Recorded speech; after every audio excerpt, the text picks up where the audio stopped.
bringing you info at the speed of now. What's today's instant insight? Sneezing without a cold can indeed be related to allergies or viruses. Allergens like pollen, dust, or pet dander often trigger sneezing by irritating the nasal passages.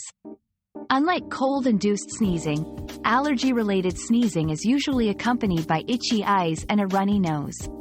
However, some viruses can also cause sneezing without other typical cold symptoms. Identifying the trigger, whether it's an allergen or virus, can help in taking appropriate measures like using air purifiers or consulting a doctor for medications. Our quest for knowledge never ends. Thanks for being part of today's discovery. Subscribe, like, and share to join us on the next one.